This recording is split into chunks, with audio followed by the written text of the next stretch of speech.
Hey, official and formal good evening. We've had our opening prayer and we are about to get underway in our study of the book of First Samuel. So I've entitled First Samuel, A King Like All the Nations, and that will be contrasted with the kingship that we see in Second Samuel, but still, a king like the nations doesn't really begin under a king at all. We are still in the period of the judges, and this is very much a continuation of the history that we have previously been considering, although whereas Judges has been designed to kind of paint that negative picture that is needed to describe the sort of need to move to something different, we get a sense that life is not just as totally hopeless as where we left off with when Judges concluded. The story of First Samuel picks up with a family that evidently is faithful in its own right. I mean, certainly a polygamous family, which is not uncommon in those days, and even part of that ignorance that God overlooked. And with that, exception, we definitely see faith in this family, and particularly in a woman named Hannah. So the text begins by introducing Elkanah and his wives. One of these wives, of course, is named Hannah. And the notable feature about Hannah from 1 Samuel chapter 1 and that reading is that she is barren. So she hasn't had any children yet. As I've already said, while the picture is pretty bleak in the book of Judges, clearly there remained a remnant for a family like this to exist. And clearly worship continued. And so you're going to see pictures as you move forward in history of a faithful remnant that didn't go along with the majority for whom much of the punishment that comes upon Israel, or for whom all the punishment that comes upon Israel is blamed. There remains a remnant of the people of God, and God's purposes continue. So Hannah, as we've already mentioned, is sad that she doesn't have any children. So to complicate matters, she clearly feels bad about this, but her fellow wife is giving her a pretty hard time about it, evidently, from the text. And so you can see here, and we'll talk about just a second about, what barrenness meant.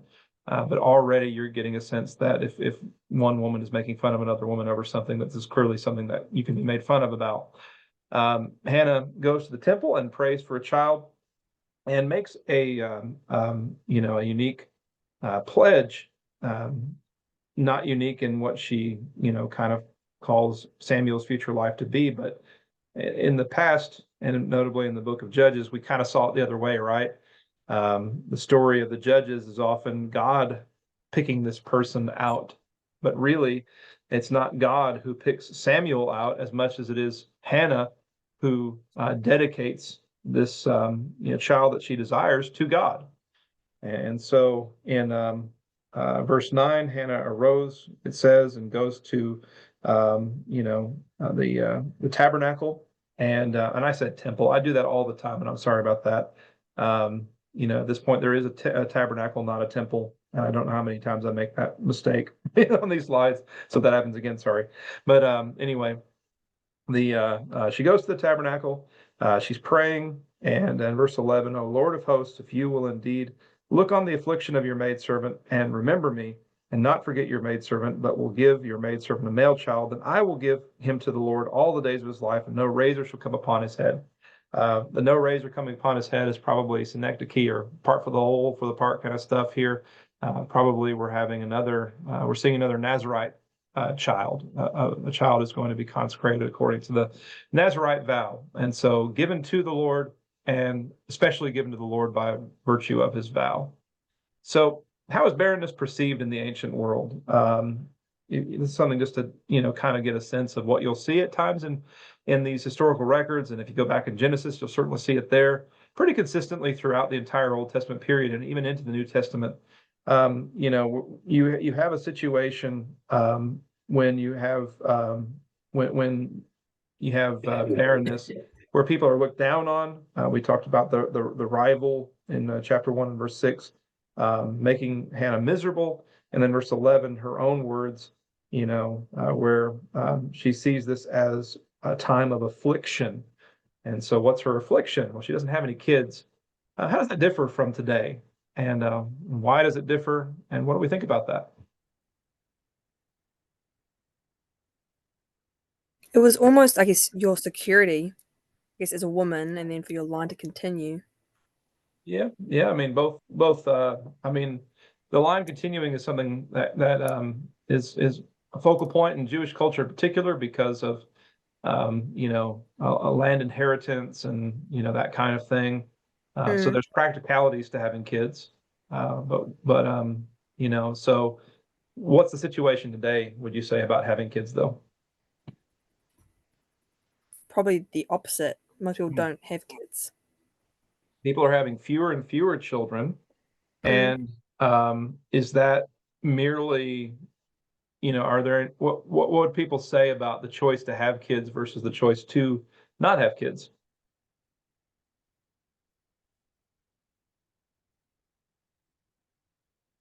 There's just different cultural expectations. I think back in Bible times, like having children was your sort of insurance policy as well. Like they looked after you after your husband died, and there was that sort of, I guess you had security in material things like food and shelter and stuff. Yeah.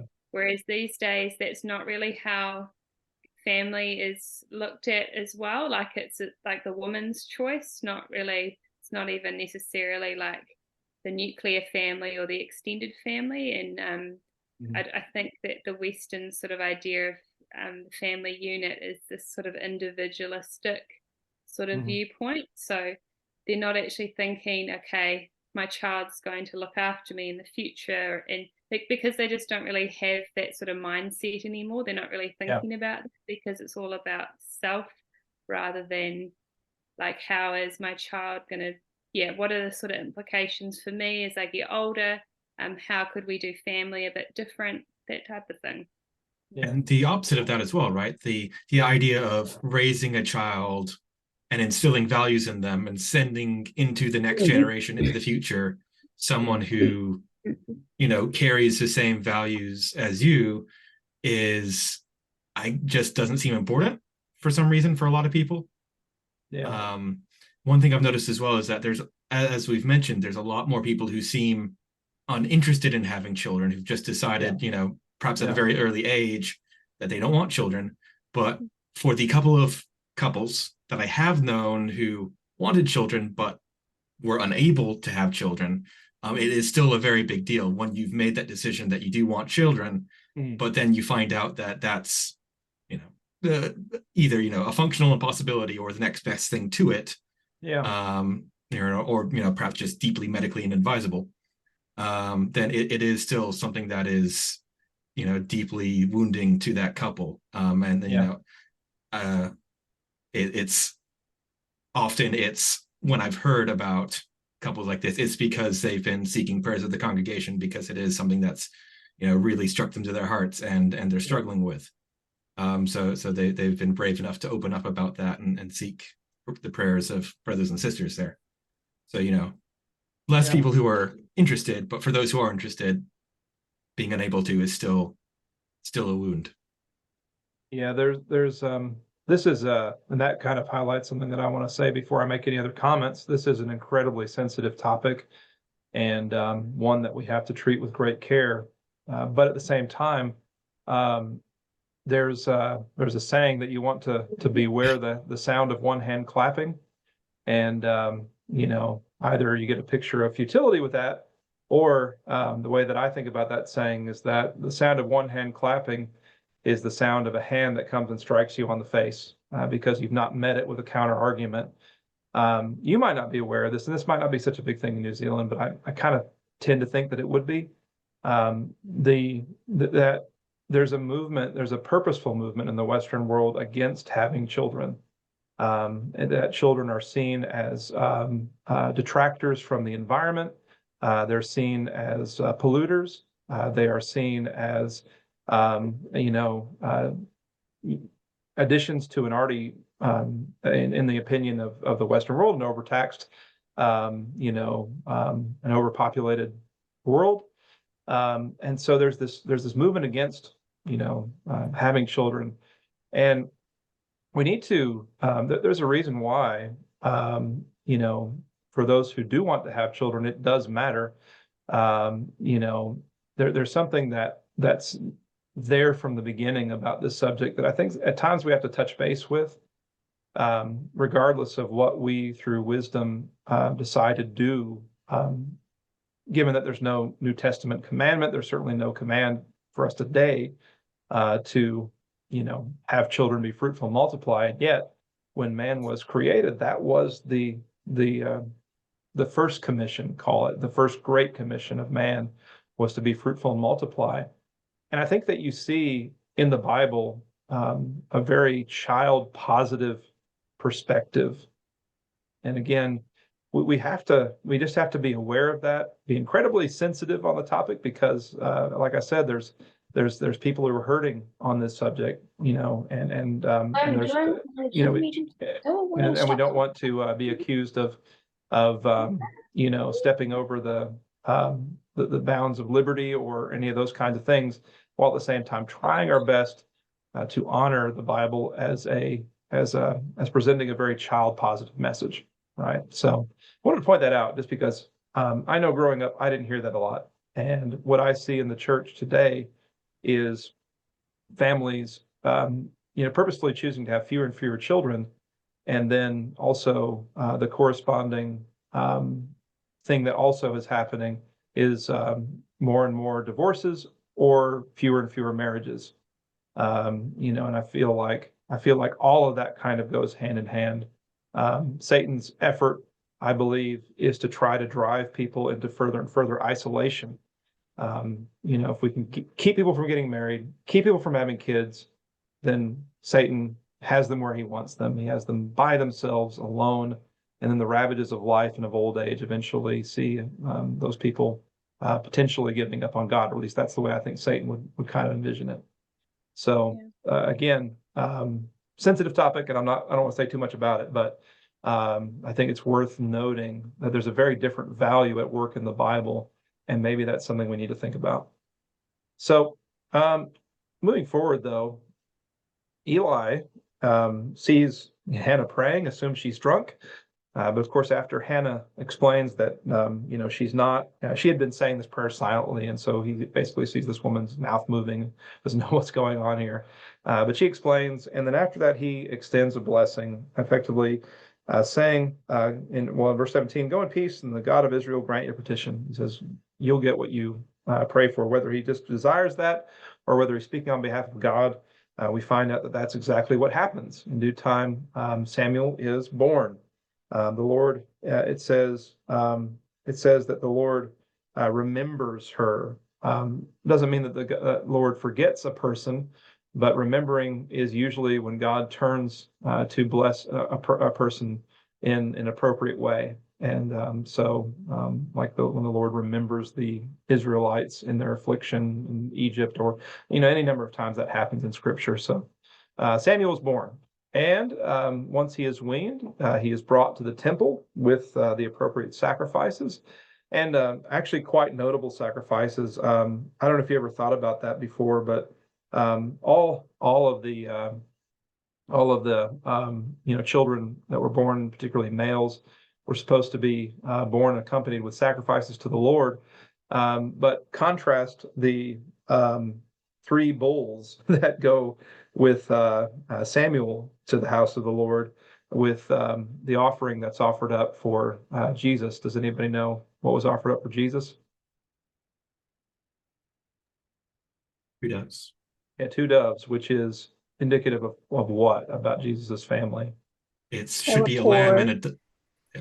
Yeah, they're poor. Yeah, so whether this family is poor, is rich, or whether they've borrowed up to their eyeballs in debt to make this happen, we don't know. But anyway, they've been able to provide for a great sacrifice for their son, and certainly there's a lot of focus placed upon this birth. And so he's brought to the temple, and Hannah explains why who she is, why she's come, and that kind of wraps up the first chapter.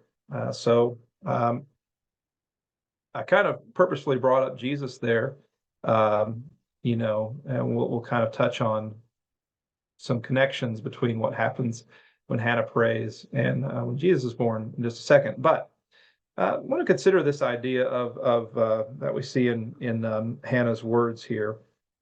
She says in verse 27 again, "For this child I prayed, and the Lord has granted me my petition, which I asked of him.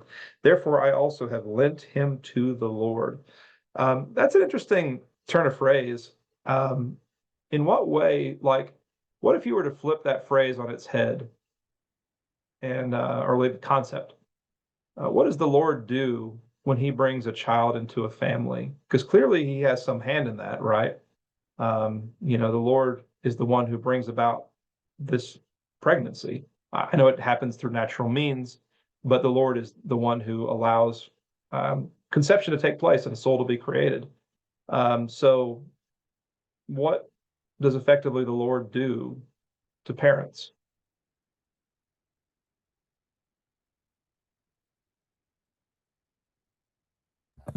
Does he consider them like, I don't know, like the landlord or the one that's going to be looking after, I guess, Yeah, kind of. the Well, Lord's property, to yeah, if nurture you and take care of them? if you remember, and I forget which psalm it is, but children are heritage of the Lord. Arrows in the hand of the mighty man, that whole concept. But the heritage of the Lord. What is a heritage? Inheritance? It's an Or like, inheritance. Yeah. So children are something that parents inherit from the Lord. They effectively are being lent a soul. It's kind of interesting that she uses that phrase, and that really is, if you look at it the other way, that's what happens in parenting. We are lent a soul by the Lord, and the Lord expects us as parents to be good stewards of what He has given us. Of all the things He's given us, and most certainly these souls that He's entrusted into our care.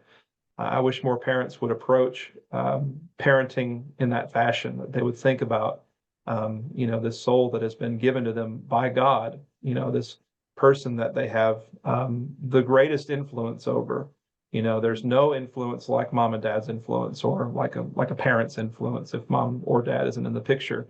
There's just no comparison to that. I appreciate her saying that, but then also I appreciate what she does here. She is given a gift by the Lord, and she says, I want to give a gift through my son to the Lord. And that's effectively the aim of every parent, I think, even if we don't take our child to the tabernacle and have the child serve. And again, I told you, I don't know how many times I'm going to say temple instead of tabernacle, sorry. But, so I didn't even proof that because anyway, moving on. That even if we don't take our child to a place to serve in this way, wouldn't it be wonderful if we thought of our children as what souls are, that they are potential bricks for the temple of God. As living stones, we are built up a spiritual house, it says in 1 Peter chapter 2 and verse 5. And so all the more important that we take these precious stones that are given to us, our children, and then we see that they are brought into the Lord's house and being a part of His holy temple, the church today. But let's do another little thing before we move into chapter 2. I want you to compare and contrast Samson and Samuel in terms of the beginning of Samson's story. We haven't seen any of Samuel's story yet, so I'm not asking you to project into the future here, but just in terms of the way that the story of Samson begins and the way that the story of Samuel begins.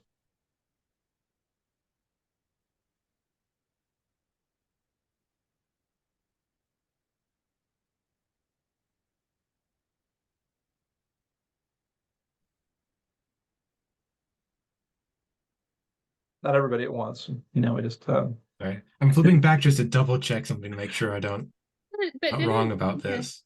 But I'm pretty sure God's the one who initiates Samson. the conversation about Samson, correct? You're right. Yep. Yeah, yes. He talks to mum and then talks to dad Yeah. and then talks to mum again. Yep. So the and angel asking for a baby. Yeah. So the angel comes proactively. So it's not what the parents seek, it's what God grants. What would be the point of comparison? Well, the manner in which it's asked, I think, is even more important than the fact that they were the ones who initiated here. That it is such a a deep and prayerful thing on Hannah's part. Yeah. There, Yeah. coming to the Lord humbly and in grief and pain. Yeah. In her heart about all this, and having it not just this is what I'm going to get out of this child, which we don't necessarily see that out of Samson's parents, but we don't really see much out of them, really. Yeah. I mean, we as we talked there's a little bit about that confusion, but mostly what's involved, apparently from their parts, as far as I can remember, as far as I'm kind of scanning here, is kind of what's the mechanics of this operation, how's it going to work, and what's going to happen. While for Hannah, it's very much forward with, please give me this child, and if I have this child, I will dedicate him to you, which we see, very shortly is a true and honest and wholehearted promise on her part that is paid forward with all these sacrifices and whatnot as well. Once she's promised something to God, she doesn't hold anything back about what she's promised. She doesn't get greedy about, she's got her one little boy now, and so she can't bear to leave him. It's no, she promised that he would be a worker for God, and so despite him being her one and only son, she is giving him away to do the good work. And do you think, kids, right? How easy would it be to do you think that they had a conversation about this before dropping Samuel off with Eli? Sorry, who? As mother and father, or with Samuel? Yeah, mom and dad. You think Hannah and maybe Elkanah, think they talked to Samuel about this? I'm kind of being a little bit silly there for those who are parents. If you just drop your kid off at some random person's house and say you're going to serve this person every day and serve the Lord alongside of this person, they probably talked to Samuel. Yeah. They're not only it's not only about the way they seek to have a child, it's obviously the way they conduct the first stages of life for the child, or the childhood, the way that childhood plays out. Samuel, I think, was prepared for day one for this mission. That's the only way that you can, as good natured as Samuel might be of a child still has to be prepared to do something like this, right? To be left at a temple or tabernacle, left at a tabernacle and serve, and then we talked about Samson's parents, right? How when I know I told you not to compare life yet, but when Samson does come of age and wants the Philistine wife, what do mom and dad do? They say it's not a good idea, but what do they end up doing? They just go along to the wedding, right? And so you get a sense that in the one home where the child, where God gives the child, the world revolves around the child. In this home, where from day one, mom says, this child is going to be given to the Lord, totally opposite outcome. And again, it's just a lesson to parents of the trajectory that we set with this early phase of life. Is the child going to be the center of our home, and or is the child going to be for the Lord? And because both children, the comparison point is they're both Nazarites. They're both supposed to be given to the Lord, right? But we can see which one is given to the Lord and which one kind of really isn't. So anyway, I think an interesting thing there as well is that Samuel and Samson both ultimately fulfill the mission that God has for them, but perhaps because of all the ungodliness weighing him down, the way that Samson fulfills his mission is in a tragic manner.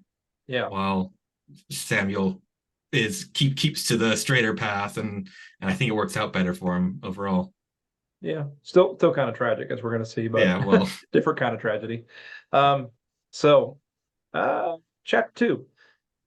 Before leaving this section, I've kind of placed this with the first chapter. along with the birth narrative, we see Hannah pray. And so this is a beautiful prayer. And I wish it's one of those things you wish you could spend a little bit more time in the midst of history. You get a bit of poetry, and you'd love to sit down and note the parallelism and some of the other features. But essentially, in its base elements, it's a prayer about God's holiness. In verse 2, no one is holy like the Lord, like Jehovah, like Yahweh. The Lord's knowledge is praised in verse 3, for the Lord is the God of knowledge. His power is praised, and I love how we deal from the lesser to the greater, and that's what faith does. She has seen God bring the children to the barren, and what does she extrapolate from that? That God has strength and power over anything and everything, so bows of mighty men are broken, those who stumble are girded with strength, those who were full have hired themselves out for bread, and the hungry have ceased to hunger. He's a way of turning things around, and as she has seen his power to do so. We see her praise God's impartiality in verses 7 and 8, how the Lord makes the poor, and how the Lord makes the poor and makes the rich. He brings low and lifts up. He's the is the great equalizer, and everyone is on equality before him, and he creates the situations of life. We see his protection being upheld in verse 9, guarding the feet of his saints, and his judgment being upheld. How the Lord will judge against his adversaries in verse number 10. But it says in the close of verse number 10, will give strength to his king and exalt the horn of his anointed. Now, while we do have to unfortunately kind of breeze through this prayer, I do think that's a little bit worthy of pause. Who is God's king and his anointed?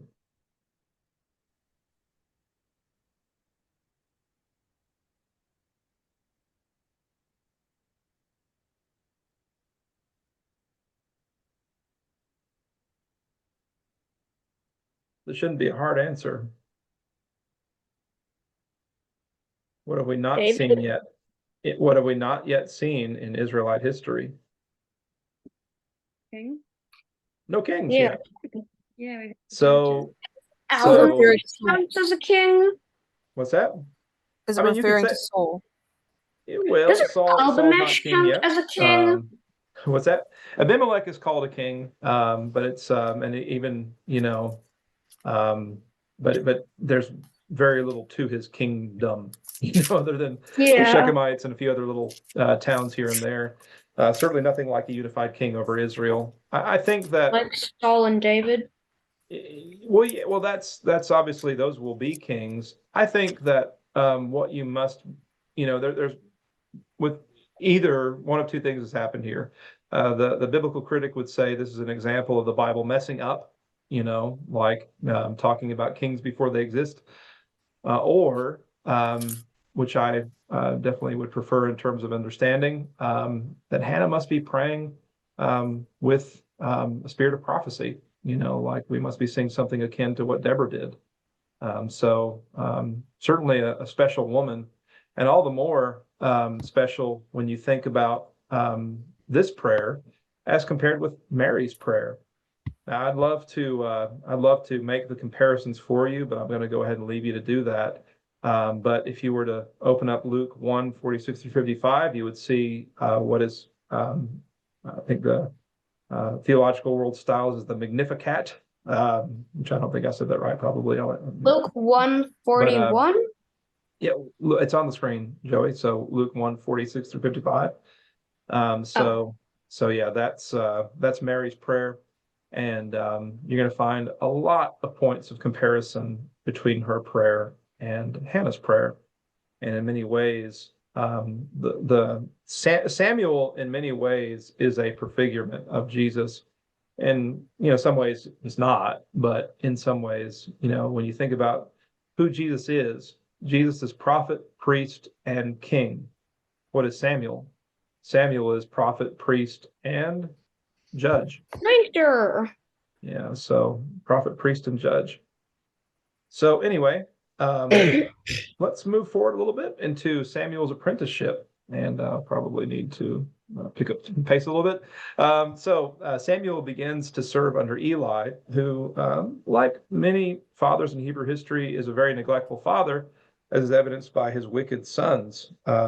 So it's interesting, how much preparation must have Samuel received before he goes into this work of service, because Samuel takes a very different trajectory than Eli takes. Eli is a good man, but he's passive. He is not a leader. He's not decisive, and he's controlled by these two boys of his. So the question, another question to pause point. This is more of a rhetorical question than one I want you to answer, but the sons of Eli were said to make people abhor the offering of the Lord because they used the offering as a way to eat. Like they were like taking the portions that belonged to the Lord, eating them for themselves, not just those portions that the Lord had allotted to them.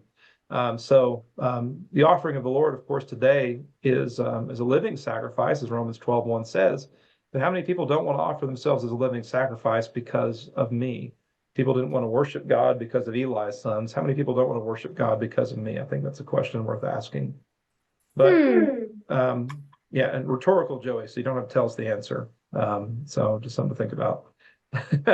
So Samuel took seriously his faith and did so, of course, like his parents, who make yearly visits to the tabernacle as they ought, and also to visit Samuel. This also brings blessings into Eli and into Elkanah and Hannah's lives. She goes on to have 5 more children. Not quite the 7 that she prays about. She does. She says in her prayer that the Lord, even the barren, has borne 7. Well, God says, I'll give you 6. So anyway. When Eli's sons grew exceptionally wicked, which of course, that's euphemistically me saying that, as the text says, they fornicate right in the tabernacle, right there in the place where people come to assemble. And so Eli has to say something, but he says something and they don't listen to him. He just doesn't have any ability to stand against them. Meanwhile, Samuel matures. And remember, I talked about the comparisons between Samuel and Jesus. Another little point of comparison here. The child Samuel grew in stature and in favor both with the Lord and man. We don't see the wisdom part of Luke 2:52, but in all the other ways that lines up, doesn't it, with the way that Jesus matured. An unnamed man of God points out Eli's failure as a father and the judgment that's going to follow for him and his family as the chapter comes to a conclusion here. Eli is going to lose, he's going to die, his sons are going to die, and his family's going to lose its place of prominence and its place as priests. God is going to raise up a different priestly line. And judgment is going to come against him and his family.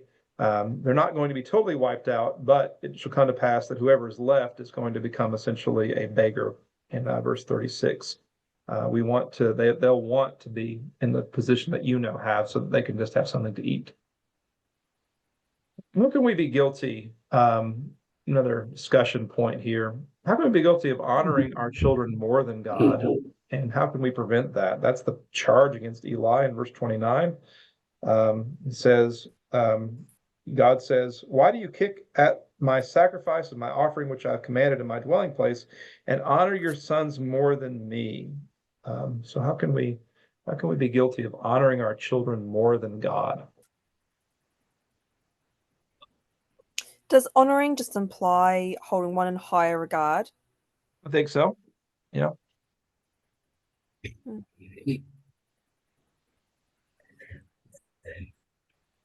I mean, it can happen in so many.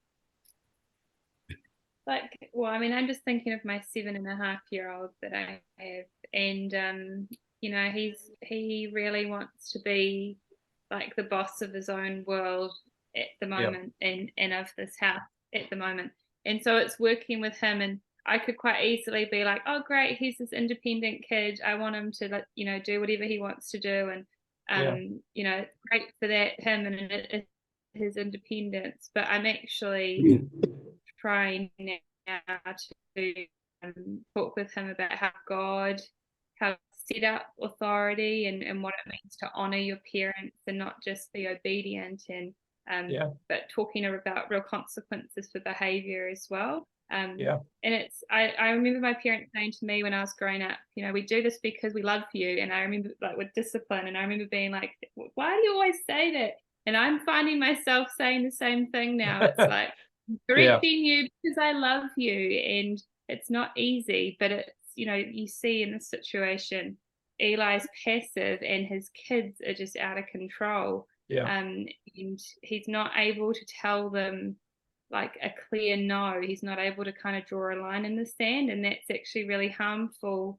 for his kids. And for him, and it obviously brings shame on him as well. And so it's important to try and keep turning our minds to it. It's hard, and it is really hard work, but we've just got to keep doing it and keep checking in with ourselves to make sure that we're not putting our kids above God. Even things like going to sports on a Sunday morning instead of worship. It's a real practical thing, but like I've said to Ari, you know, we're not going to be doing sports on a Sunday. That's, you know, your time with God, and he wants us to be at worship. Just that type of thing. While the Bible doesn't uphold authoritarian parenting, where we effectively the because I said so kind of parenting, although there are times where because I said so is the reason. What the Bible does uphold is authoritative parenting, parenting with a clear path and clear purpose. I think it's really important to reflect as parents on Proverbs 1-9, or for those of you who aren't parents, to think about that in preparation for that time of life. The first 9 chapters of the book of Proverbs are written from the perspective of a father talking to his son, and when you see him talk to his son, everything's reasoned out. My son, do this because of this. My son, do this because of this. You know, like there's very little because I said so in the father's parenting. He knows that those times where you have to say that need to be used sparingly, and for the most part, we need to help our children to reason through, what is expected of them, and to chart a clear path for them. You're right in that children do want the world to revolve around them. And the sad part of today's world is that that's kind of upheld. Children are expected to be treated as like little adults, whereas they're not. They one of the things from the Proverbs that if you go on to read after those first 9 chapters points out is that, and I say this all the time as a reminder to myself, that foolishness is bound up in the heart of a child. We really have to realize that though they are precious souls, that they're being shaped from day one, and that has to be purposefully with God at heart, or else it will be with Satan at heart, who wants to see people driven into isolation and selfishness. Selfishness is at the root of sin, and so we have to get them have an outward and upward orientation as soon as possible. And that starts by honoring God ourselves, but then by encouraging them to do the same. So I think that's important what you pointed out, like things like, Sunday, I pointed, we talked about a couple of weeks ago, I did a lesson on the temple of God and how we are the temple of God. And in particular, we are living stones inside of the temple. The point that I made is that a brick doesn't make decisions, like a brick doesn't wake up one day and say, I'm going to go do my own thing today. A brick is stuck in place and has no place other than to give glory to the structure of which it is a part. I am a living stone in the temple of God, and that is my only purpose. And if we can have that at the heart of ourselves, in our own heart, then we can help to convey that to our children. So, yeah, that sadly wasn't obviously in Eli's heart. And the reason I point this out in part is later on, we're going to ask the question, and hopefully we'll get there tonight. We're going to ask the question, Samuel's family turns out a lot like Eli's family. Maybe not quite as bad, but Samuel's sons are not good people.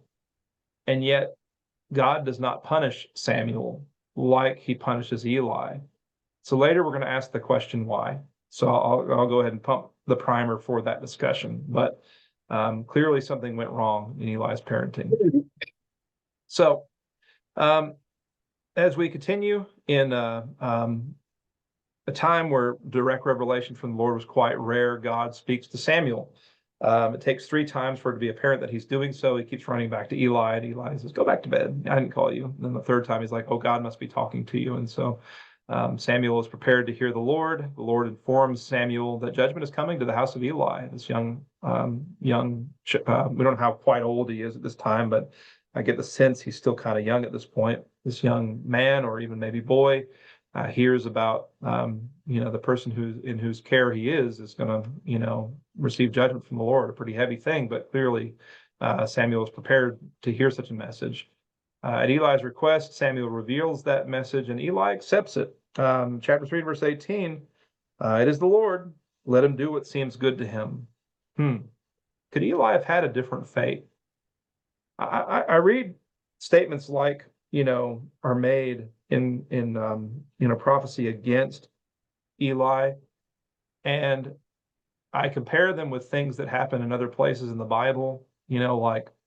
Book of Jonah pops to mind. Yet 40 days and Nineveh shall be overthrown. But what happened?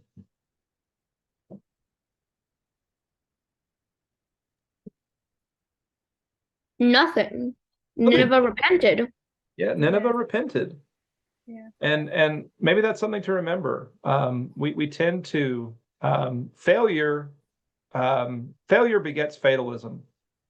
I mean, we have failed, and therefore we believe that we are going to be a failure, and we have no control over the situation. Eli's problem in parenting was that he wasn't in control, and he failed in that way and continues to fail as relates to control.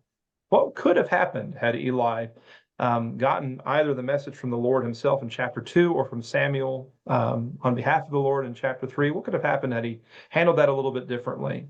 And with contrition said, instead of, "Oh, it's the Lord's prerogative to do what he will," if instead he said, "Lord, I've done wrong. What can I now do to be different?" It's okay to accept whatever fate is coming to you, but it's also okay to try to change, your behavior in some way. And we just don't, unfortunately, see that from Eli. Well, Samuel grows up and as established as a prophet, and so it's clear that the Lord is speaking to and through Samuel, and the people acknowledge that, and so the transition is made. But before we get to the story of Samuel, we see the capture of the Ark of the Covenant. After a defeat at the hands of the Philistines, the elders call for the Ark of the Covenant, and they rejoice at its arrival. They're shouting so loudly when the Ark of the Covenant comes to their camp that the earth shook, it says in verse number 5. So they're very happy that the Ark of the Covenant has come. Why? Well, it says a lot about what they think about that Ark. They have attributed defeat to the right place, but they do have a wrong understanding of God. Why has the Lord defeated us today before the Philistines? That's right. If the Lord was with them, the Philistines could not prevail against them. So yes, it was the Lord who defeated them, even though the Philistines were the visible hand of the Lord in doing so. But let us bring the Ark of the Covenant of the Lord. That's not the way that you appeal to God. And so what you're seeing in this chapter is a display of people limiting God to a box or attempting to do so. We can't limit God, but we can be limited in our understanding of God. So in what ways could we be guilty of limiting God to a box? I find that some people place God into, various boxes in terms of their understanding of what is required or expected of them as Christians. I don't know if it happens at your church ever, but it certainly has happened where I've been, where, somebody comes on a Sunday morning and they have it timed. They know about when the Lord's Supper starts. They come in, they partake of the Lord's Supper, and they leave. Nothing else really is important to them. They've gotten the Lord's Supper, therefore they've gotten whatever blessing it was that they expected to receive from that. God, in their understanding, is in the box of the Lord's Supper. Or maybe, you think about the person who puts a cross around their neck. They don't consider the Lord's sacrifice. They don't consider what Jesus has done for them.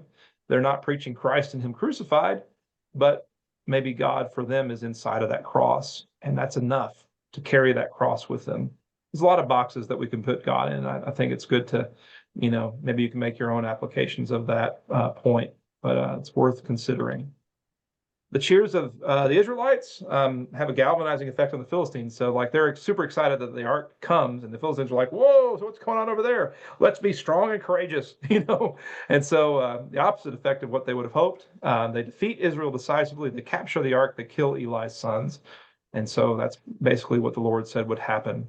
Eli is pictured as sitting and waiting for the outcome. The question is begged, why didn't he stop them from taking the ark? Because the ark previously was at the tabernacle.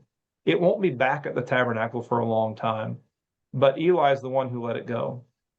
He lets his sons and Israel with him take the ark, and now he's hanging on the outcome. What's going to happen? What's going to happen?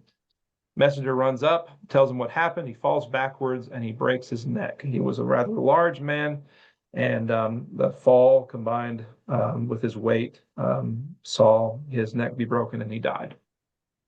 So a sad end to a man who we get no other sense of, being particularly bad other than just being passive, and for that not being nearly as effective as he could have been. Maybe Eli also limited God to a box. In chapter 4 and verse 13, it says Eli was sitting on a seat by the wayside watching, for his heart trembled for the ark of God.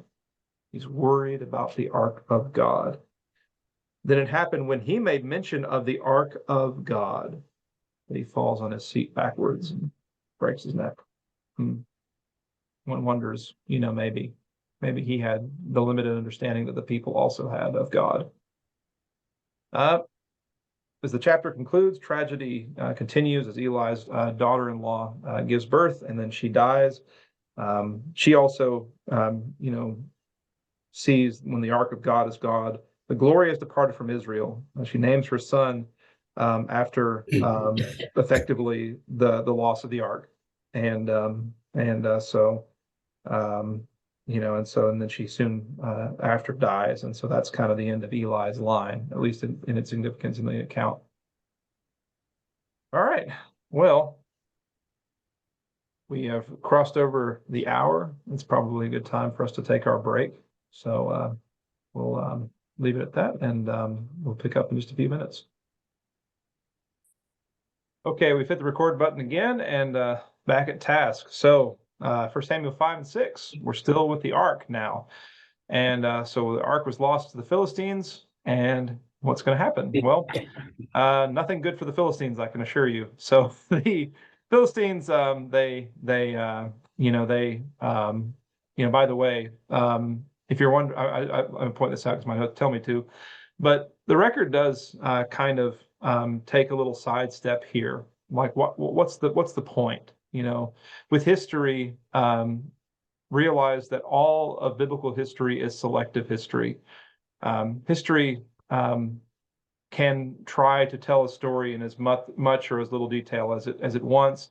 Typically, historians are selective in the accounts that they choose, but the Bible is always purposefully selective in what it chooses. So there's no information that's just there for being there, is what I'm trying to say. And so why do we get the story of the Ark of the Covenant? Is it only to prepare us for when David recovers it? Or is it really more to demonstrate at this point in the text that God is not limited to boxes? I tend to think that, that God is demonstrating that though Israel had transferred its affections to a box and had a very limited understanding of God, we're already being prepared and purposely being prepared in the Bible for the understanding that God is unlimited. He is not Israelites God. He's God. We just completed Ezekiel 25 here, and one of the Ezekiel 25, after Jerusalem is destroyed in the text, and God starts turning his attention to the other nations, and is it the Moabites? But anyway, one of the nations, their crime that is highlighted by Ezekiel is that they thought that Judah was like the other nations. And in terms of behavior, yeah, Judah is like the other nations, and in fact worse, because they're not even faithful to the God that they claim to serve.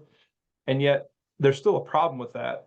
And the problem with that is that Judah's not like the other nations because God is their God. God is not like the other gods.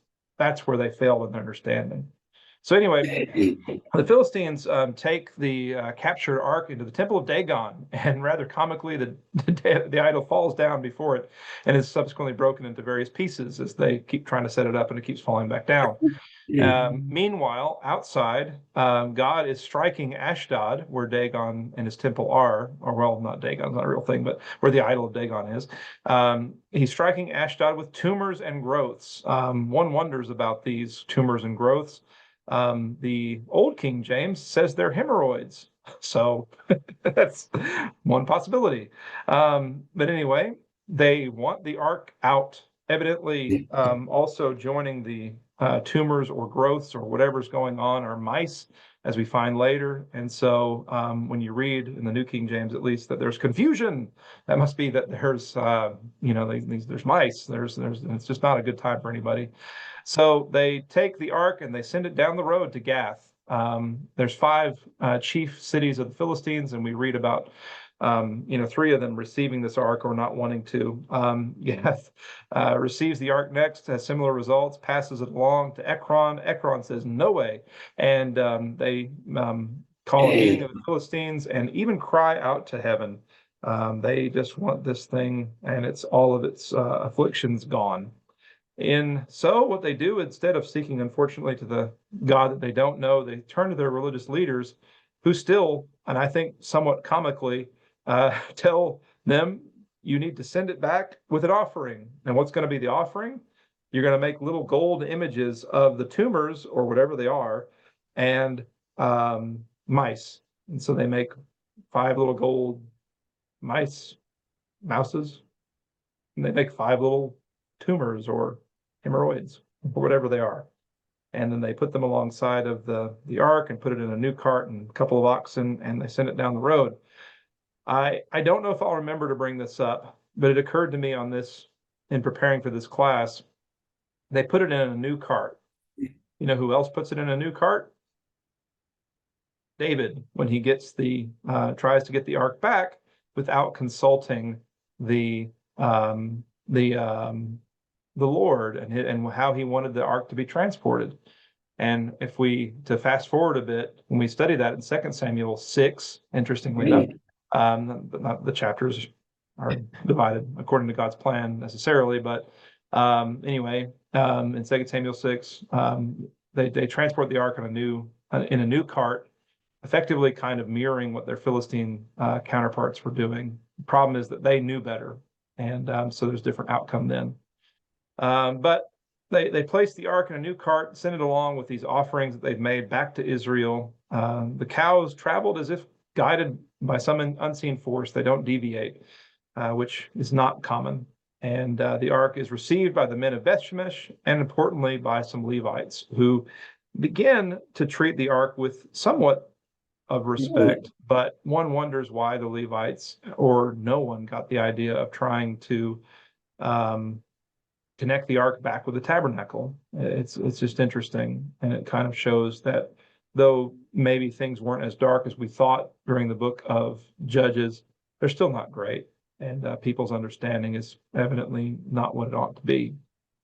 Some evidently did respect the ark, but some didn't. And some of the Beth Shemeshites, if that's what we call them, opened up the ark to see what was inside, and were punished by the Lord for doing that. It says, and that shouldn't say 5:19, that should say 6:19, but he strikes 57,000 men down for having done this.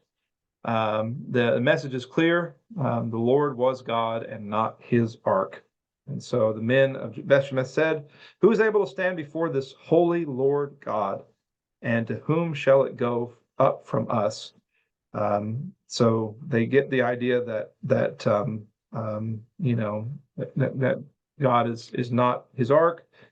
Maybe a little bit not so much, but they certainly realize that God's very powerful, and they want the ark to be gone. So they send it down the road to Kirjath Jearim, which is essentially what the Philistines did.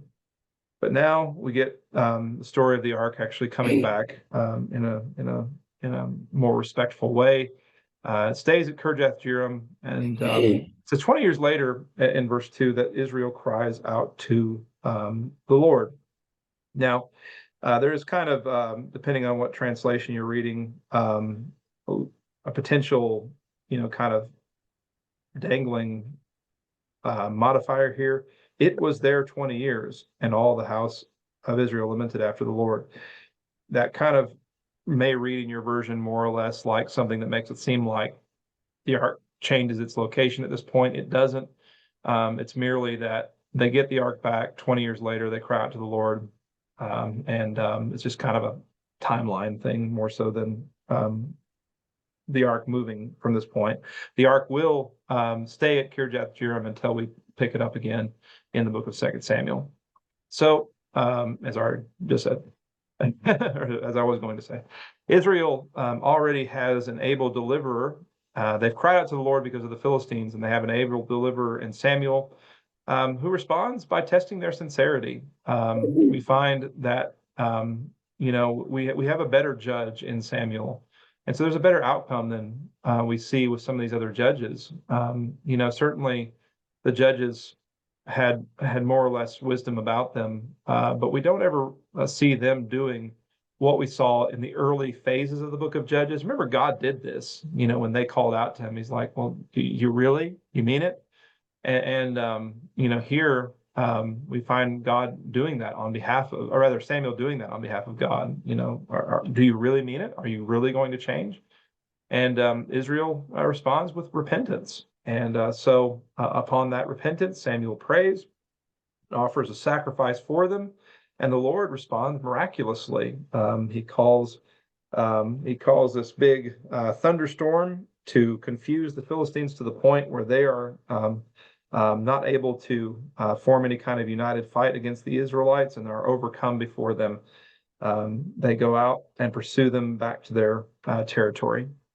The scene is commemorated at this point in verse 12. It says, Samuel took a stone and set it up between Mizpah and Shen and called the name Ebenezer, saying, thus far has the Lord helped us, or the Lord has helped us. Does that ring a bell with anybody?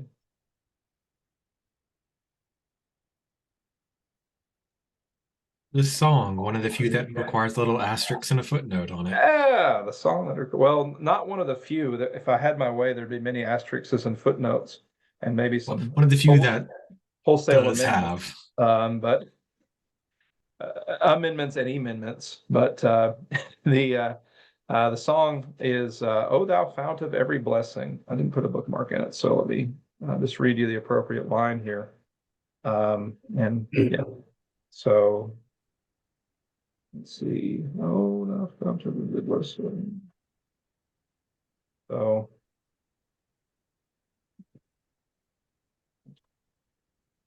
So the aim of the hymn writer is to have a better to tune it. Well, he calls God in the first line to tune my heart to sing thy grace. let me be able to better understand and better have a better motivation for my worship. And so to that end, he says in the second line, here I raise my Ebenezer. And the word Ebenezer is kind of, you're given the meaning there in the text, whether you realize it or not. In 7:12, thus far has the Lord helped us. So Ebenezer is a stone or a rock of help, and or a helping rock, you know. So in this case, though, he says, I raise my Ebenezer, and the stone that he raises in his own heart is designed to do the very same thing that Samuel's stone is designed to do. Hither by thy help I've come. He's raising a stone in his life to remember that he's come to this point by God's help, and that he will only move forward with God's help. And so he says, I hope by thy good pleasure safely to arrive at home. And then he talks about how God helped him with Jesus. He has sought me when a stranger wandering from the fold of God. He to rescue me from danger interposed his precious blood. Every Sunday is an opportunity for us to raise our Ebenezer, to raise that stone of memorial in our hearts, and remember that we've come to this point through Jesus and through his sacrifice for us. And so keep that in mind. That is so different than the picture of the person who only shows up to take the Lord's Supper. That person's put God in a box. Whereas we want to be the kind of person who uses that memorial service to touch base with the fact that we are only here because of Jesus, and we will only go forward with Jesus. All right, so the Philistines are subdued, and Samuel judges Israel. And so he does so, in a little bit of a circuit. He goes from Bethel to Gilgal to Mizpah, judges in all those places. And so returning to Ramah, for his home was there. Chapter 8. So things are going well, or so we think, but Samuel is having a problem with succession, as we see is not a problem that the faithful don't struggle with, you know. So we talk about failed parenting, but there's also the reality that we have to prepare ourselves for as parents, and that is that children are free moral agents. We can do our best to guide them in the right way, but ultimately serving God is a matter of their choice. We find that Samuel attempts to pass on his responsibilities, but they turn aside from him. There's an interesting thing that this therefore sets up by way of contrast. Samuel is not punished by the Lord for his son's disobedience, but remember, Eli was. And so why is that? Well, for sake of time and the fact that I'm thinking that I might have some better discussion questions ahead that we want to spend a little bit more time on, it must be that Samuel was not a father like Eli was, and it must be that his sons have made this decision as free moral agents, and that he's not responsible for that. I keep borrowing from Ezekiel. It just happens to be what I'm teaching right now, and in terms of a book. But in Ezekiel chapter 3, if you remember, Ezekiel was given the illustration that he was a watchman over Israel, and his duty was to watch and warn. If he failed to do so, then he would be responsible to a degree for the failure of the people he was supposed to warn. They would fall because of their own sin, God said, but you too will fall. But if he would warn them, and even if they didn't respond to that warning, then he would have been free from their blood. I don't like thinking of my children in that way, but the fact is that I am not responsible for their unfaithfulness. I'm only responsible for my faithfulness. And so I want to obviously raise my boys to be Christians one day when they get old enough to make that decision. But that will be their decision. And Ezekiel 18 further makes it very clear that, you can have generational faithfulness and unfaithfulness follow each other. The people see this as a problem, obviously, and they request a king. Now, this is one discussion question we might spend a little second with here, because they say in verse 5, look, you are old, and your sons do not walk in your ways. Now make us a king to judge us like all the nations. This request is very pragmatic. Samuel is old. His sons are bad. So why is it a problem for them to ask for a king? I think because we see in the context what their actual motive for wanting one was, to be like the other nations. Right. They're not looking for Samuel to find a solution from God. They've already decided what the solution is. They're only asking Samuel to implement their wishes. So already there's a problem. Samuel isn't their judge. They are his judge, telling him what to do. And they are effectively their own king instead of God. So even before they have a king, they've effectively rejected God as their king. That's the problem here. Israel was allowed to have a king, but that's not what they asked for. They asked for a king like all the nations. The law of Moses was actually designed the position of kingship to be purposely different than the nations. We talked about that, I think, in some classes back. But there's the reference if you didn't catch it last time, Deuteronomy 17, 14 through 20. The king of Israel was supposed to be something like a philosopher king. He was supposed to be a gentle ruler that studied the law, that did not multiply horses, did not give himself to conflict, which is the very opposite of what these guys want. They want a king like all the nations to lead them in battle, and they'll go on to say that later. So they have not addressed. They have not come to God seeking a solution. They've come to God with their own solution, or come to Samuel with their own solution, expecting him to bend to their wishes. This obviously displeases Samuel. He feels rejected. The Lord is also displeased, but the Lord says, we'll go along with their request.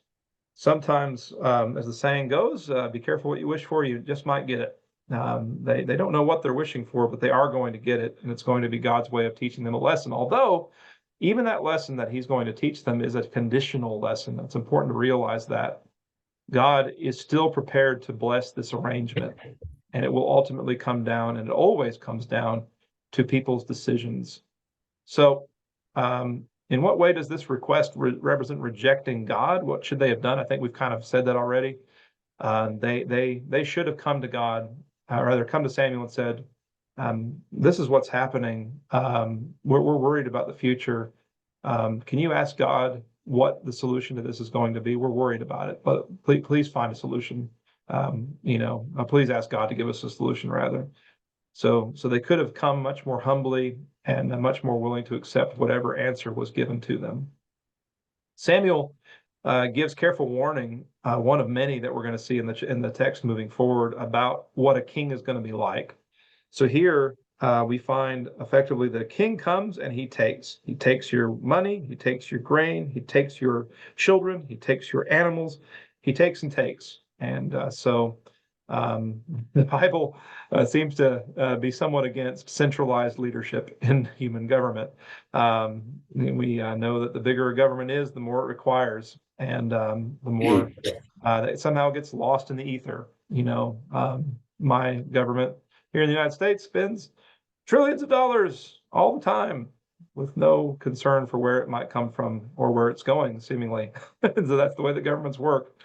The people are willing to give up their freedoms in hopes for protection and stability, and you kind of see what's in their hearts here. No, but we will have a king over us, that we may be like all the nations, and that our king may judge us and go out before us and fight our battles. That's really what they want. They just want to have things lined up in a way that makes sense to their minds, which unfortunately at this point are carnal rather than spiritual. Samuel conveys these words to the Lord, and the wheels are set in motion. There will be a monarchy. But who's it going to be? Well, Saul is the answer. Now, let's prepare ourselves for a study of Saul with the realization that, and I'll have this on the slide later, but I'll go ahead and say it now. The realization that Saul's not a bad guy. There are strengths in Saul that we're going to see. There are also weaknesses in Saul that we're going to see. And, when you think about Saul, you can think about another one of our pretty common sayings, and that is that absolute power corrupts absolutely. I don't know if you ever heard that before, but it certainly will be true of Saul. Another saying is, heavy is the head that wears the crown. The crown has a way of bringing a person down, and Saul is brought down by the power that's given to him. Well, Saul has the attributes and the pedigree. He is a strong and tall, handsome individual. He is from a family which, and I want you to note this, the text says his dad is a mighty man of power or wealth, depending upon your translation, I think. But he's not from some backwards nothing family in his tribe. He's from a notable family, and he has notable characteristics about him. And yet, not really something that went to his head clearly. The story begins, he's just this young guy looking for dad's donkeys. The dad's donkeys have run off and he's going to chase him down. So, and before he gives up the hunt for the donkeys, Saul agrees to his servant's plan to go see the seer. And Samuel is the seer. So clearly at this time, the term seer was chosen above the term prophet. When you're thinking about a prophet, they do more preaching than they do seering, if that makes sense.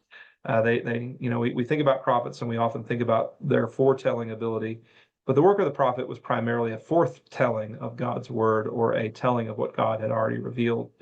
But they focus on the foretelling ability, and they go to the prophet in hopes that he's going to help them. One of the things I really love about Saul here is these characteristics that point to a good guy. He is looking for the donkeys, and he says in verse 5, "Come, let's return, lest my father cease caring about the donkeys and become worried about us." He's worried about his dad worrying about him. That speaks to a certain quality of character. I think of Philippians chapter 2 and Epaphroditus. Epaphroditus was sent by the Philippian church to give help to Paul. And while he was gone, he got sick. And then while he was sick, he was worried that the Philippians would hear that he was sick and be worried about him. And that's kind of like a higher level of thinking than some of us can that some of us need to gravitate towards, myself included. Think more about others. So we see him caring for others' care. We see him also wanting to show respect, appropriate respect. He says, if we're going to go see the seer, we need to bring him something. We don't have any present for him. What are we going to bring him? So he really wants to seemingly do the right thing here early on. Even as Saul is looking for Samuel, Samuel is also looking for Saul. He's been warned by the Lord that Saul is on his way. And so the two do finally meet each other. And Samuel invites Saul to a meal, which, after doing so, he puts his heart to rest about the donkeys and compliments him. In chapter 9 and verse 20, he says, and on whom is all the desire of Israel? Is not on you and all your father's house? But how does Saul respond to that? Verse 21, am I not a Benjamite, of the smallest of the tribes of Israel, and my family the least of all the families of the tribe of Benjamin? Now, that's not really true if chapter 9 and verse 1 is anything to go by. Yes, Benjamin is the smallest of the tribes, but his family is by no means the smallest of the families. His dad is a mighty man of power or wealth. So this is humility. And it's something that obviously represents yet another positive about Saul. But he's invited to the meal, and at the meal he's given a chief portion, which is kind of Samuel's way of showing the people, what goes to the king. Kings take more and get more. The two prepare to talk in private. Servant is sent away. And when they're alone, Samuel anoints Saul. And then he gives him, to show him that the Lord's hand is in all of this, he gives him details of 3 upcoming meetings. And all of these are going to be a sign to Saul that what's happening is really happening. He's going to meet with 2 men about the donkeys. He's going to then meet with some worshipers who are going to give him some bread. And then finally, he's going to meet with some prophets. And then Saul is going to be able to prophesy alongside of them. The Spirit of the Lord is going to come upon him. And once again, just like with Samson, you can note the role of the Spirit of the Lord in Saul's life. The Spirit of the Lord comes and the Spirit of the Lord leaves. just like it did with Samson. So the Spirit of the Lord is going to come upon him, and with God with him, he is going to go to Gilgal and wait to offer sacrifices. Clearly, this was something that they did. Remember that when later, Samuel in 1 Samuel 13, when he's supposed to wait for Samuel yet again to come and offer these sacrifices, and he doesn't do so. Well, all of this happened just like Samuel said it would, and the people note the change in him. They say, what is this that has come upon the son of Kish? Is Saul also among the prophets? And then there's this proverb that comes out. Is Saul also among the prophets? How or why that's a proverb, I don't know. I think they mean something more like a saying, but anyway. But anyway, he's a prophet. And he goes to a high place, meets his uncle, tells him everything, but he holds back all this about the kingdom. And again, we see somebody who's not really, though we see him, doing what Samuel says to do, we don't see him really getting enthusiastic about the idea of being king. He doesn't seemingly want the kingship to be placed upon him, and we'll see that when we get into the next chapter. All right, so before then, Samuel calls the people together again, and yet there's yet one more rebuke of the people. And always the negative ideas are kind of associated with this decision. And again, teaching and reteaching in the hopes that they'll get it. A choosing is made by lots. Oh, I said this was going to happen in the next chapter. It happens in this chapter. A choosing by lots whittles the crowd down. When it says this is taken, that is taken, it reminds us of the kind of process by which Achan was pointed out in Joshua 7, right? So something like that. But you have maybe by lots the families being whittled down until now we know the king is going to come from the tribe of Benjamin, from the house of Kish. It's Saul. But where is Saul? In verse 22, it says, there he is, hidden among the equipment. So just he's hiding. He clearly doesn't want this to happen to him. And so they bring him out, and he is a big guy. It points out that yet again, he stands head and shoulders above, all of the other people. So he's a tall man. And then he's declared king in verse 24. Do you see him whom the Lord has chosen? But there is no one like him among all the people. And all the people shouted and said, long live the king. One wonders if that's the first time that gets said. I don't know. But, in history, it certainly said a lot after that. But people are given instructions regarding what royalty is and their obligations to it, the behavior of royalty, it says in verse 25. He writes it in a book and lays it up before the Lord. And then the people go away. There are some men in Gibeah whose hearts cling to Saul, but then there are some rebels who say, how can this man save us? And they begin to despise him. But text says once again about him, something notable and a positive. He holds his peace. This is we're going to see is not weakness on his part, but graciousness on his part. And I've answered my question. Was holding his peace wise or cowardly? I don't think it was cowardly, especially given on what's going to happen in the next chapter. So, next chapter, Saul defends Israel. So Jabesh Gilead is in East Manasseh, and East Manasseh is where in terms of the Jordan River? You're looking at a map, is on the left or right hand side? Right. Right. Good. Most maps are oriented north upward. So yes, right. Which means they're on kind of like the frontier land. The Ammonites are coming. They are like, we're prepared to serve you. Make a covenant with us and we will serve you. So we see them capitulating.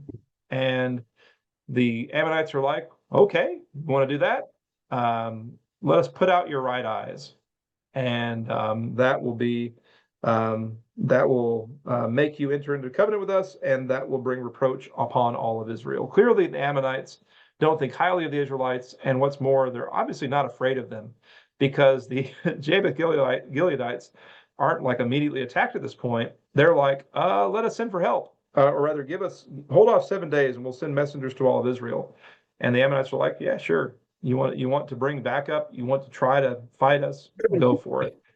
And so the Jabesh Gileadites sent for help. Amongst those who received their messengers are Gibeah, and that's exactly where Saul is. And so the people come from the field. In verse 5, Saul says, "What troubles the people that they weep? What's going on here?" He finds out. Well, once again, the Spirit of the Lord comes upon Saul. And so Saul is working with God. What follows is God's plan. And so what is God's plan? Well, Saul, he does something different than we see in the book of Judges. Instead of cutting up a dead woman, he cuts up a yoke of oxen and sends the pieces all throughout Israel. And he says, not look what has happened, but rather in verse 7, whoever does not go out with Saul and Samuel to battle, so it shall be done to his oxen. Now notice, what does he say there? Saul and Samuel.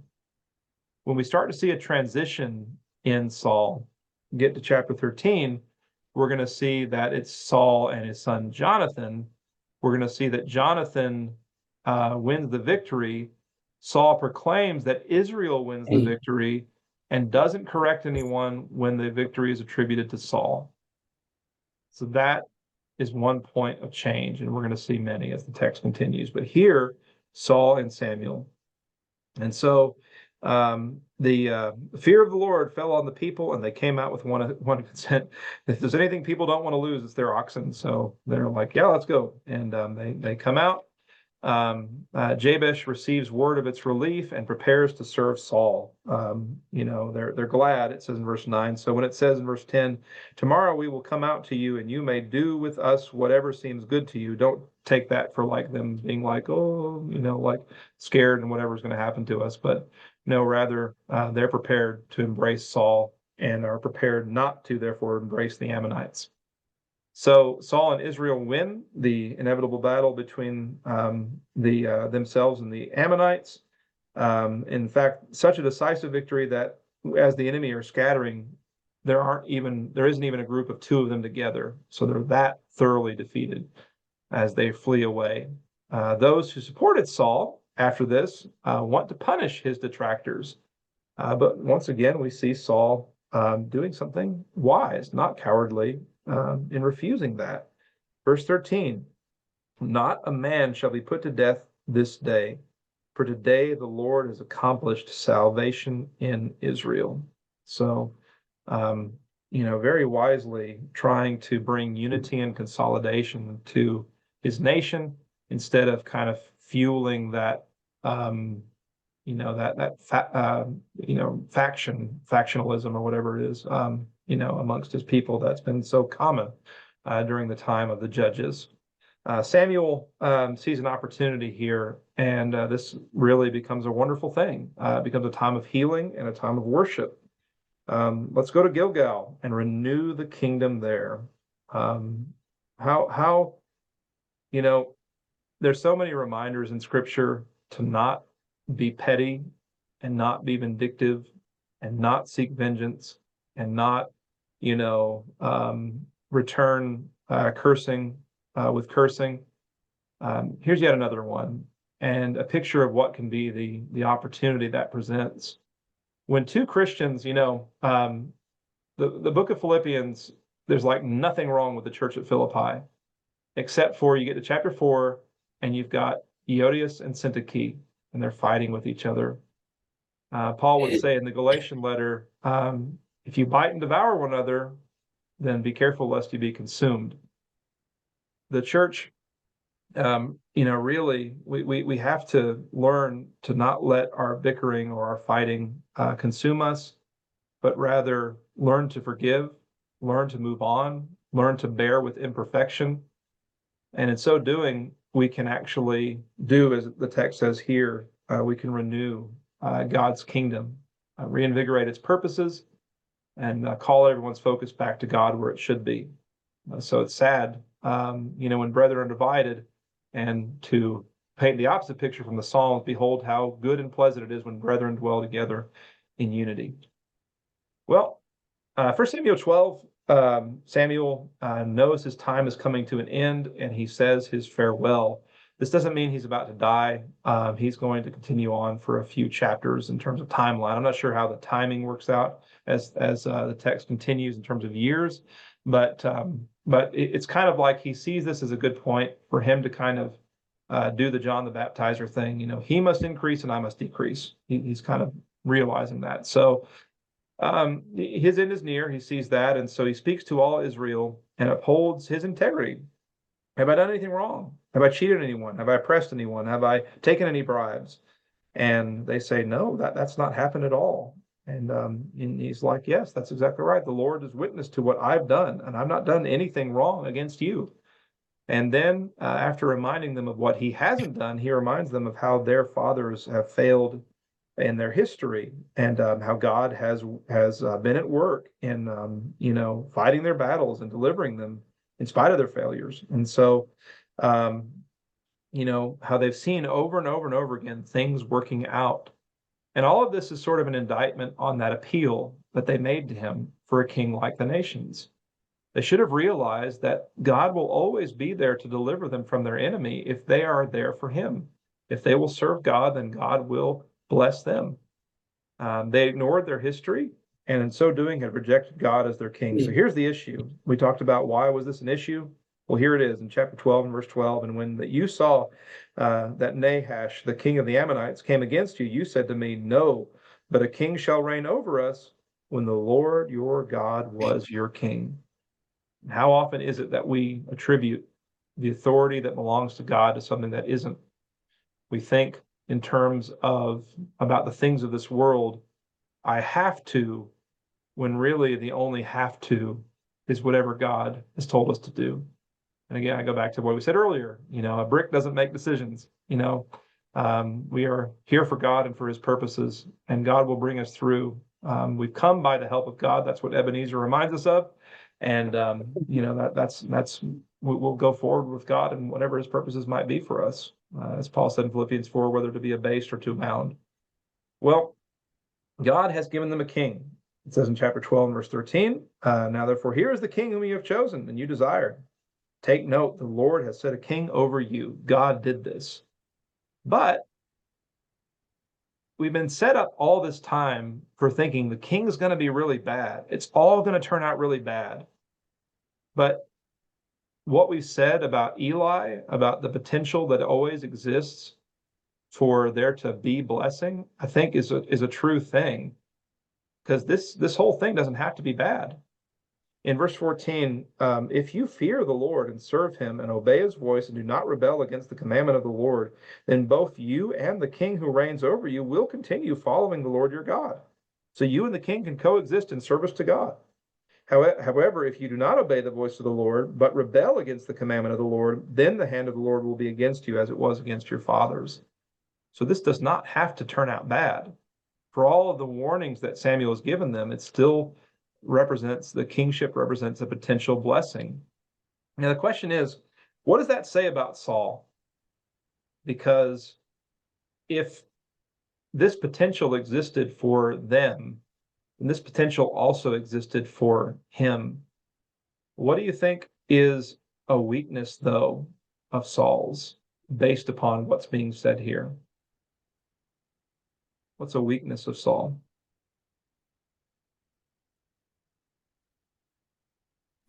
He seems a little bit, I mean, I don't know if this is what you're directly referring to, but throughout this whole thing, a little bit of peer pressure. Like if he really didn't want to do it, but he seems to follow what everyone wants him to do. There's some courage in Saul, and we have to give him credit where it's due in the way he's handled his detractors and so on. But there is a sort of people-pleasing nature to Saul. And so Saul's not the kind of man who, given this authority, is going to stand up and make a decision contrary to the group. He has to have some people supporting him. And when he feels like no one is supporting him, then he starts feeling like everyone is against him. And then he starts feeling like he's got to do whatever it takes to get them back on his side. That's what we see kind of moving forward here. We see a man who's desperate to have people on his side. And so the fact, and you can say, well, you know, that's just a weakness, right? I mean, like, you know, you should give Saul some, you know, give him a pass mark there because that's just his weakness. But the fact is that even when we have a tendency to be people pleasing, we're still responsible for our actions. But Samuel's kind of telling the people, you're going to steer the ship here, unfortunately, with this guy. If the people were faithful, if they served God, then by consequence, they would honor the king that God had given them. And by consequence, both would continue and flourish. But because we see the people responding in chapter 13 with fear, fearing the enemy more than they feared their God, fleeing the scene instead of fighting, we then will see Samuel, or rather Saul, you know, giving in to his temptation and again doing whatever it takes to try to get the people to be on his side and fighting with him, right? So that's to prepare us for what we're going to see in chapter 13. Well, Samuel proved what he was saying was true by praying for and then receiving some rain out of season. The rains in this part of the world are very predictable, at least they were in Bible times. And so, you know, you kind of set your clock by when it rains and when it doesn't. And so rain comes, and everybody knows that must be that indeed Samuel is talking on behalf of God. They feared, the people respond, it says, and they greatly feared the Lord and Samuel. People ask for forgiveness, and again they're told, you have nothing to fear as long as you serve God. This will all work out okay as long as you serve God. Samuel pledges to continue to help them. He says in verse 23, moreover, as for me, far be it from me that I should sin against the Lord in ceasing to pray for you. I'll pray for you, but then also he says, but I will teach you the good and the right way. So he still wants to be there as teacher and guide and help. And he will be for some years to come. In fact, if you, you know, even though you get the sense he's pretty old at this point, he does hang around for a fair bit into Saul's kingship. All right. Well, that's chapter 12. And is it time for chapter 13? Maybe. Let's try it. All right. So 3 chapters that paint the picture of Saul's decline. And so I entitled this Disobedience and Desperation. Remember, we talked about how Saul needs to have people on his side. They are not going to be on his side. He reigns, it says, for 1 year. And then during his second year of reigning, he chooses to keep a small standing army. And so 2,000 men are under his command, and then 1,000 under the command of his son, Jonathan. The rest of the people he sent away, every man to his tent. He's not a king who wants to have, you know, a big army, but he feels like he needs to keep a small army. And you wonder about that both ways. I mean, like, should he have kept a big army? Should he have kept no army? Maybe having no standing army would have been the order of the day. But keeps a small army. Jonathan attacks and destroys with his forces a garrison of the Philistines. And Saul says, it says he blows the trumpet throughout all the land. Let the Hebrews hear that the garrison was defeated, but not let the Hebrews hear that Jonathan led the force. And when Israel hears about this, it says in verse 4, Israel heard it and said that Saul had attacked a garrison of the Philistines, and that Israel had become an abomination to the Philistines because of what Saul did, therefore. That's the beginning of like that shift I've talked about, you know, like where before Samuel and Saul, but now it's okay for it to just be Saul. And it's okay even if Jonathan's name doesn't get brought into the picture, even though he was the one directly involved. So the Philistines gather their army. Israel flees in fear.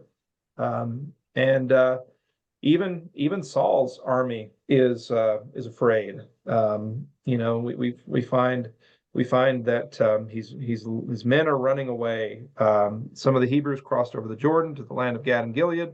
As for Saul, he was still in Gilgal, and all the people who were following him were trembling. So everybody's afraid. And remember, they're responding to the urgent, but not the important here. The important is God. The urgent is their enemy. If they would focus on the important and not be given to desperation by the urgent, they would find that God was their solution and that they would be able to get through this. So Saul has received instructions to wait for Samuel. Again, not a new thing, but Samuel's late. He did not come to Gilgal. It says in verse 8, the people are scattering from him. He's losing. He only had 2,000 men to begin with, and they're all kind of leaving and going away. And he's losing soldiers to fear. What do I do here? And he says, I know. I'll offer the sacrifice. That will remind everybody that we're serving God. That will focus people's minds on him rather than on the enemy.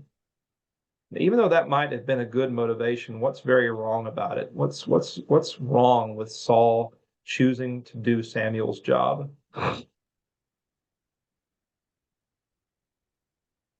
It's a job you had to be chosen, you had to be anointed for. It wasn't something just anyone could do. It was a special position. And while he was anointed to be king, he was not anointed to be a priest. And then that's a very different thing. Yeah. And what tribe is he from? Benjamin. Was it Benjamin, right? Yes. Yeah, he's from the tribe of Benjamin, of which tribe Moses spake nothing concerning priesthood, to borrow from Hebrews 7:14, I think. But anyway, the Lord had selected the tribe, the priestly tribe. He's from the wrong tribe. He's not allowed to do that. And let me point out, I saw the chat box come up. And Chloe, if you ever have a question, just feel free to jump in. You don't have to. You could. Oh, it was Emma with a question, and you didn't hear her. Oh, I didn't hear her. Okay. Oh, Yeah. no. All right. Sorry. She gave the answer to the question. Sorry. But thanks for that happening and for you getting your answer. But feel free to interrupt me. That's not a problem. We are definitely in the plowing through point of our study for the sake of time. But and I'm sorry for that. But, it's limitations of having this kind of an overview class. So anyway, Samuel immediately comes. And Saul tries to justify his behavior. People were scattering. I had to do something. And so I made supplication to the Lord because of that. I felt compelled. He's in verse 12. And that's the problem. We can't allow our circumstances to dictate who we are. We are to, that there's so much. We walk by faith, not by sight. What is that principle? It's a principle of allowing faith to inform everything about what we see. And if we allow faith to inform everything about what we see, then we will never allow our circumstances to control who we are. So anyway, there's so many points where I'd just like to stop and talk for a while, but I know we're getting late in the day here. Samuel states that this was foolish and that it would cause him to lose his kingdom to a man after God's own heart.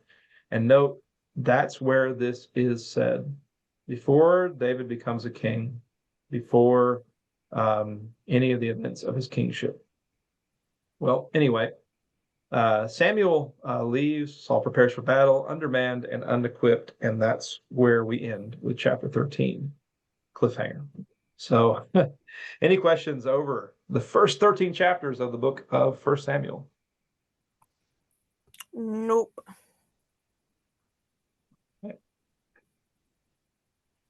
So let me take a little side point before we wrap up with a prayer here and point out that what can be a really good exercise is kind of what I'm demonstrating right now in these slides. It helps you to remember the details, at least does me, helps me to remember the details of the text by just trying to rephrase and summarize things in my own words. I'm using those to teach from, But I think that's just a good practice in Bible study of taking a text and then restating it in my own language.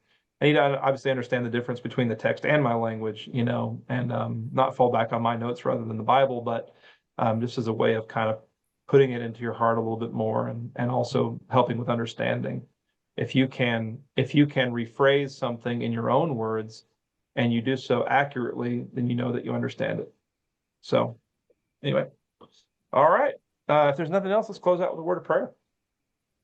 All right. Most holy God, we thank you, Lord, so much for the blessing of today. We appreciate very much what you've taught us through the text. We thank you for the way that you answered Hannah's prayer, and that you showed us the beautiful example of her devotion. We thank you that Samuel was set on a good trajectory by her and Elkanah. We thank you, Father, for the man that he became, and for the great example that he set in the text as we studied. We thank you also for the negative examples of Eli, and now, unfortunately, of Saul. We are mindful of how the good in us can be overcome if we are not determined to focus upon you, and we allow instead our circumstances to control who we are. Help us to never limit you, as we saw the Israelites doing in focusing their attention on the ark instead of you. Help us never to put you into any kind of box in our hearts or minds, but allow you to be the Lord of our lives. And for those of us who are parents, help us to learn the lessons from these parents that we've seen, and help us to take other lessons into our lives and to discover more as we continue to reflect upon what we've seen. And we offer this in Jesus' name. Amen. Amen. Thank you, Patrick. Yeah, no worries. Thanks, guys. Thanks, Patrick. See you, everyone. All right. Bye. See ya.